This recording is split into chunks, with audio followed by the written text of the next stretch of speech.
বাংলাদেশ থেকে থাইল্যান্ডে যেতে যদি যাতায়াতের খরচটা একটু কম থাকতো, তাহলে আমার মনে হয় বাংলাদেশের বেশিরভাগ মানুষই কক্সবাজার না গিয়ে হয়তো থাইল্যান্ডে গিয়ে ভিড় জমাতো। আসলে কথাগুলো এই জন্যই বলছি, কারণ থাইল্যান্ডে খুব অল্প বাজেটের মধ্যে যে সকল জায়গায় থাকা যায় তা বাংলাদেশের কক্সবাজারে হয়তো পাওয়া সম্ভব না। আর খাবারের কথা কি বলবো, থাই খাবারের জুড়ি নেই।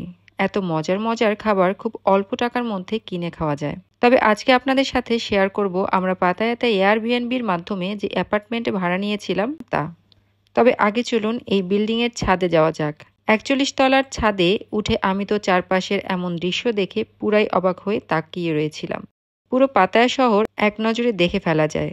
তাছাড়া ছাদটাও অনেক সুসজ্জিত ছিল। ছাদ থেকে আরও দেখা যাচ্ছিল ওই দূরের দ্বীপগুলো, যেগুলোতে আমরা এর আগেরবার যখন এসেছিলাম তখন বোটে করে ঘুরতে গিয়েছিলাম। সামনেই আছে জেটিঘাট, যেখান থেকে মূলত এই দ্বীপে যাওয়ার বোটগুলো ছাড়ে। এছাড়া ওয়াকিং স্ট্রিটও এখান থেকে খুবই কাছে। এবার আসুন আমরা এই বিল্ডিংয়ের যে রুমে ছিলাম তা এক নজরে দেখে নেওয়া যাক। আমাদের ফ্ল্যাটটি ছিল ২০ তলায় এবং আমাদের রুম থেকে সামনে তাকালেই পাতায়া বিচ দেখা যেত। সব থেকে বেশি ভালো লাগতো রাতের বেলায়, অন্ধকারে চারদিকটা একদম জল জল করত।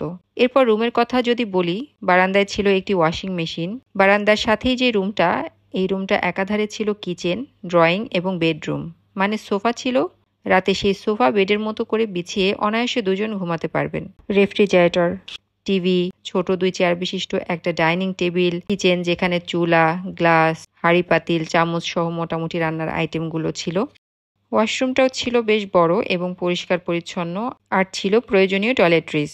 এবার বেডরুমে যাচ্ছি, যেখানে একটি বড় আলমারি ছিল।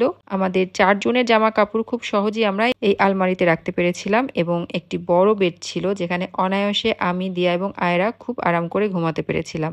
আর বেডরুমের সাথে ছিল খুব বড় একটি জানালা, যা দিয়ে খুব ভালো করেই পাতায়া বিচের সুন্দর দৃশ্য অবলোকন করা যেত। আমাদের এই ২ রুমের ফ্ল্যাটটির ভাড়া পড়েছিল পার ডে মাত্র ৩,০০০ টাকা করে।